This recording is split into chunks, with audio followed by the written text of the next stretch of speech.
Sí, sí, normalment, com la seva paraula diu, la paraula té una raïs, la seva raïs és la pau, no? Que és el salam, i l'islam en si mateix és aquesta entrega, no? A Déu, no? És aquesta submissió a la potestat o a la força de Déu. I amb el mateix temps és la pau per tothom. No? I llavors aquesta paraula és molt significativa, reuneix tota l'essència de la religió, de la creença i de la fe musulmana.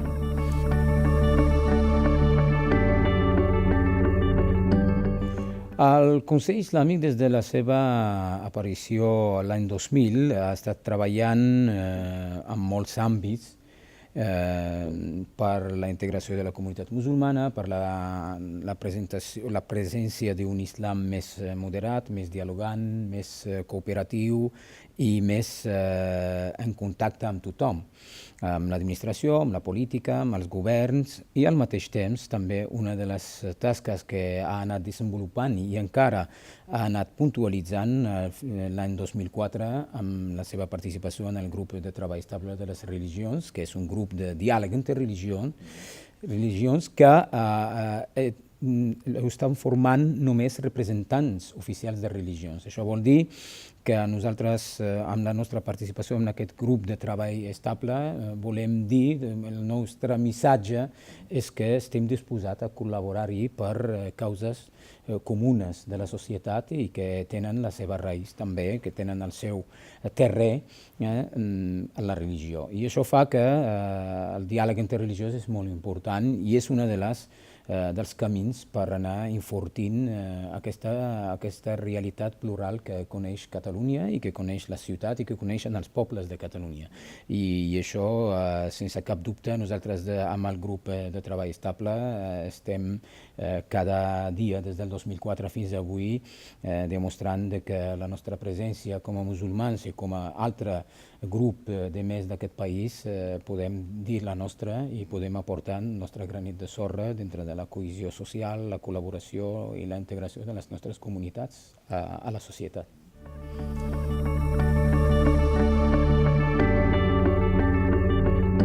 A veure, jo crec que singular el diàleg interreligiós a Catalunya. Per què? Perquè, per exemple, si parlem del grup de treball estable, que jo crec que és la representació més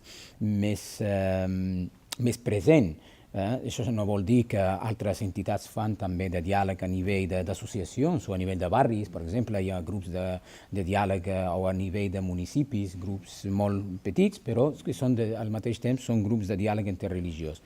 Però això fa que la realitat ha anat canviant i la gent ha anat també a buscar aquest encaix en el que és aquesta pluralitat o aquesta nova realitat. I això vol dir que nosaltres, mitjançant el grup de treball estable de les religions, a Catalunya i a Barcelona exactament, som únics a tot l'estat espanyol. Això vol dir que l'excepcionalitat i la singularitat de Catalunya, que sempre ha sigut pionera en aquest sentit.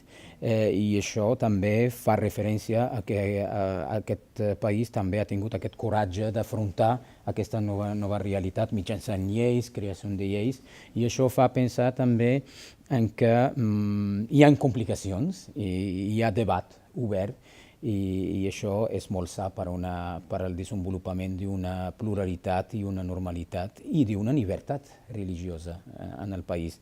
Malgrat les dificultats, jo crec que el coratge de Catalunya consisteix en fer unes lleis pròpies, per exemple, la llei de llocs de culte, per exemple, altres lleis que és la Direcció General d'Afers Religiosos, per exemple, que jo crec que és singular a tot Espanya, que no existeix en altres llocs, i això fa aquesta singularitat persistent perquè aquest diàleg sigui endavant i sigui una realitat també de futur.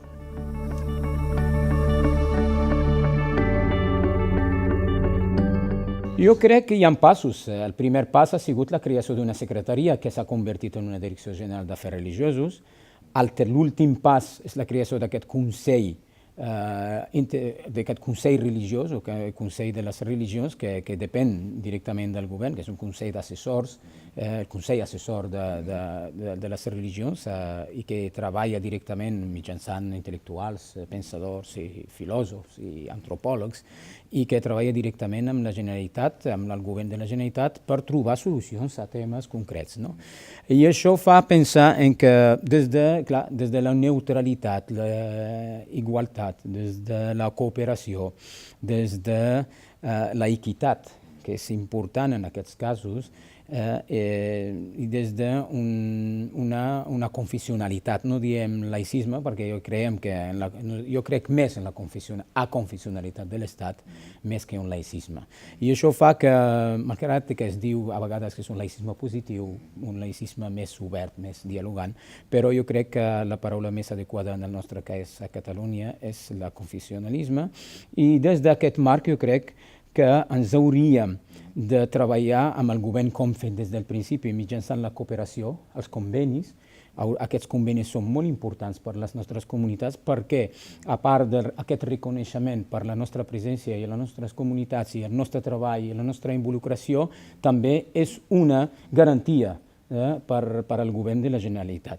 L'altre pas que pot donar també en aquest sentit la Generalitat és tot un seguit de pautes en les quals nosaltres ens equipararem amb la societat civil. Això és una demanda que tenim nosaltres com a grups de treball, religió, per exemple, com el GETER, o com a entitats religioses, és que almenys tinguéssim aquesta veu com la tenen la societat civil en general, associacions, ONGs i altres òrgans. Per què? Perquè creiem en que la nostra aportació a la societat és important, no només a nivell personal, o a nivell comunitari, sinó a nivell de presència i a nivell de continuïtat, d'enfortir aquest pluralisme i donar-lo a conèixer. És aquesta part també toca a la Generalitat, de donar a conèixer aquesta realitat plural. Per què? Perquè hi ha molts moments difícils on les religions es senten una mica marginades, es senten maltractades, a vegades decepcionades, ferides, per què no? Per què? Perquè alguns ajuntaments no fan cas, o alguns ajuntaments aleatòriament tracten temes de les comunitats religioses com si fossin extraterrestres o com si fossin un negativisme per la societat, mentre que nosaltres creiem que la Generalitat ha de tenir, a part d'aquest coratge que ha tingut tot aquest temps, més certesa en tractar temes de les religions com temes més de la societat. A veure, nosaltres hem sigut esventats per la reforma que ha volgut fer la Generalitat mitjançant aquest nou projecte de reforma de llei. Encara és un projecte, no està al Parlament, no està aprovat encara. Hem sigut avisats per tots els articulats que sofriran o que han sofert aquest canvi, i ha sigut una mica decepcionant per nosaltres perquè, malgrat els nostres dubtes amb la primera llei, l'hem recolzat en el sentit, l'hem donat el vistiplau des de la comunitat, des del sentiment comunitari de que al cap i a la fi tenim al nostre costat la Generalitat o el govern de la Generalitat per tirar endavant situacions a vegades conflictives o a vegades dubtoses o a vegades de no saber, de neguitoses per l'Ajuntament. I això amb l'antiga llei, a la primera llei del 29 de juliol, aquesta llei ha sigut per nosaltres tota una primícia, que el que he dit abans en la meva intervenció és que ha sigut tota una nova realitat, que un govern de Generalitat que posa peus firmes per donar resposta a temes de creença religiosa.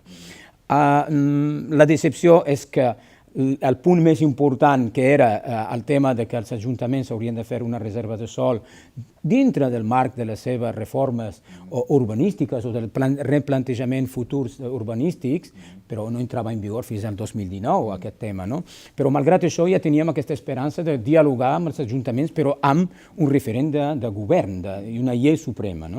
Però la nostra decepció ha sigut aquesta, de que la Generalitat, un dels punts directes que ha tractat és aquest tema de la reserva de sòl, malgrat que la reforma té punts positius, l'hem de reconèixer i és el que hem fet. En les nostres al·legacions a la reforma hem parlat de que hi ha punts positius, però els punts més negatius són la reserva de sòl i també la subjectivitat que els ajuntaments poden tractar a les comunitats i també el tema de l'arrelament, que també és un tema d'una injustícia en el que és dintre del marc de les associacions de les comunitats religioses. Per què? Perquè creiem que tu no pots parlar d'arrelament en el cas de necessitat d'una comunitat, d'un espai de culte no permanent, sinó aleatori. I tot això fa que la reforma, malgrat això, jo estic dient que hem sigut cridat després per buscar un nou ambient per a aquesta reforma. I estem treballant ara mateix amb la Direcció General d'Afers Religiosos per donar almenys el nostre punt de vista com a grup religiós, com a GTR o com a comunitats. Estem fent les al·legacions, les estem preparant. Jo suposo que abans de les festes la Generalitat tindrà, mitjançant la Direcció General d'Afers Religiosos, tindrà la nostra resposta i el nostre punt de vista per millorar la reforma de llei. No estem dient que suprimeixi tot, sinó que almenys els temes o els articulats on les comunitats es senten inferioritzades en el seu anterior guany amb l'antiga llei, amb la primera llei, llavors jo crec que malgrat tot això estem contents perquè s'hagi fet aquest pas de donar un temps per reflexionar almenys.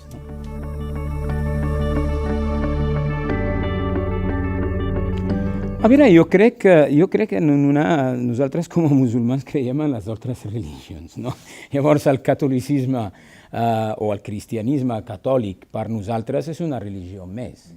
El seu privilegi radica en la història, en la memòria històrica d'aquest país. Ningú dubta de que l'Església Catòlica fa el que fa. Fa moltíssima obra de caritat, fa moltíssima... I és el que nosaltres hauríem d'aprendre, no? De que el treball social, el treball educatiu, el treball cultural que fa l'Església és molt important i és un exemple a seguir per les minories que estem. I això fa que jo no estaria demanant estaríem demanant una igualtat en el sentit de tracte amb les religions, però sense treure privilegi a ningú, m'entens? Llavors, el nostre punt de vista des del Consell Islàmic, com a musulmà, és aquesta, des del punt de la humilitat i de reconeixement a la història o a la memòria de que l'Església és abans que nosaltres. Això sí, tots hauríem de reclamar, totes les religions hauríem de reclamar tracte igualitari, com hem dit, que s'està tractant d'un país o d'un estat aconfessional, i dintre d'aquest marc de confessionalitat jo crec que la igualtat és el símbol, és el reflecte de la justícia i és el reflecte de l'equitat, com tu has dit, però sense treure cap privilegi a ningú, sinó que el privilegi sigui de totes les religions que estan treballant sobre el terreny i que estan dia a dia aportant el seu esforç.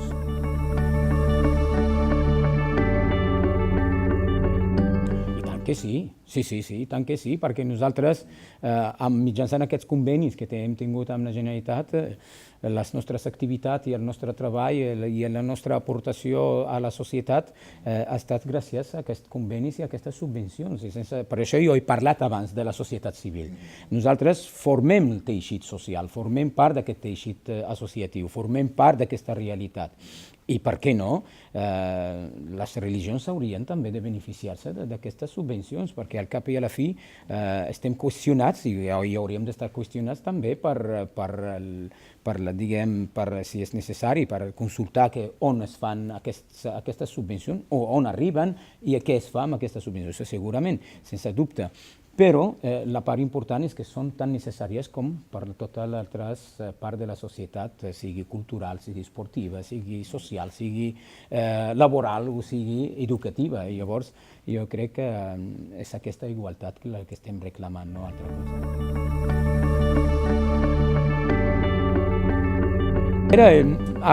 Podríem dir que sí.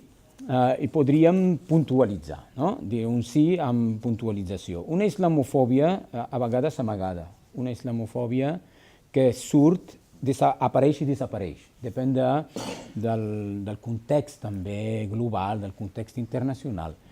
I que també no hem d'oblidar aprofitar políticament.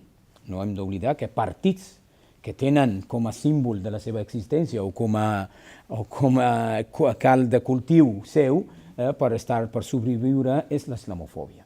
I això fa... Plataforma per Catalunya. Plataforma per Catalunya, per exemple, és una puntualització molt concreta i això no podríem negar. Llavors, la nostra crida és en aquest encaix que podria fer el polític de no caure en el populisme ni en la utilització de la religió, per exemple. Jo no parlo només de l'islam. Jo quan parlo, i més perquè ara mateix jo soc el president del GETER, que soc el grup de treball estable de les religions, llavors el meu missatge és més multireligiós, és més interreligiós.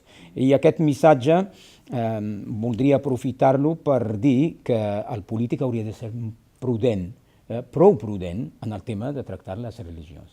No només l'islam, sinó que totes les altres religions. Perquè al cap i a la fi el que volem nosaltres, i el que vol tothom en aquest país, és que hi hagi una cohesió, hi hagi una integració, una normalització i un pluralisme normal i eficient.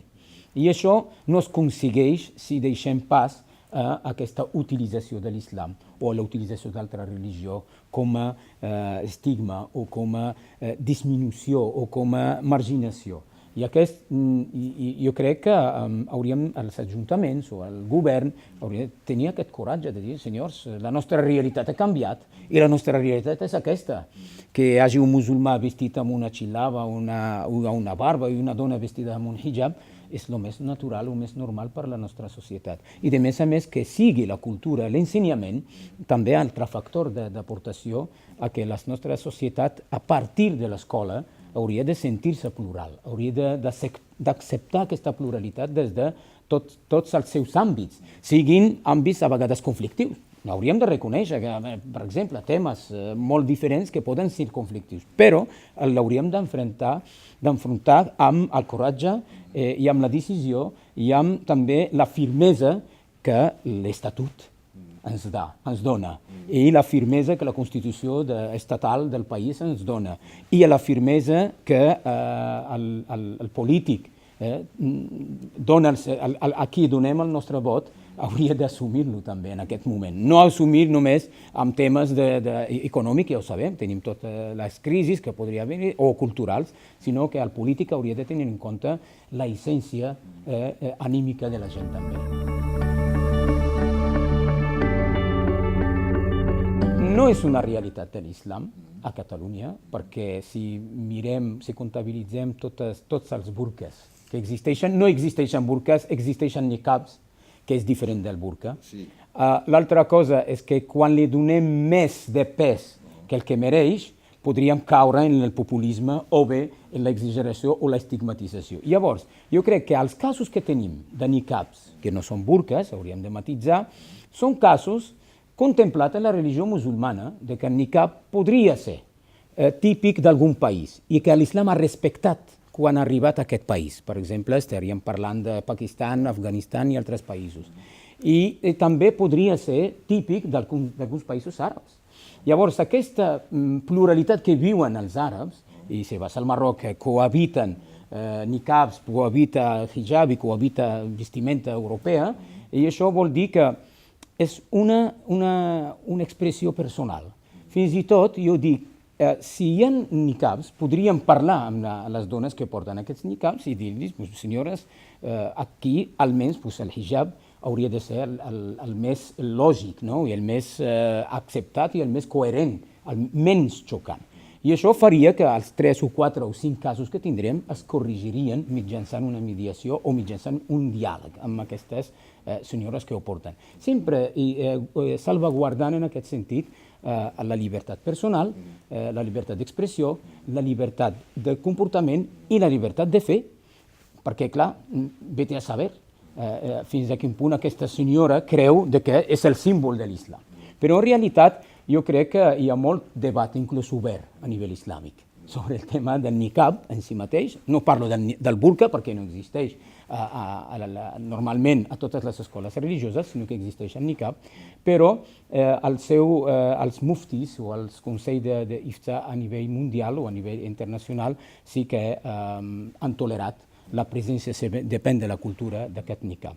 Però en el cas europeu jo crec que el que no hauríem de caure és que sigui un pretext per prohibir altres coses, però per regular la seva presència jo crec que estaríem sempre a favor perquè hi ha el tema de la seguretat i el tema de la identificació.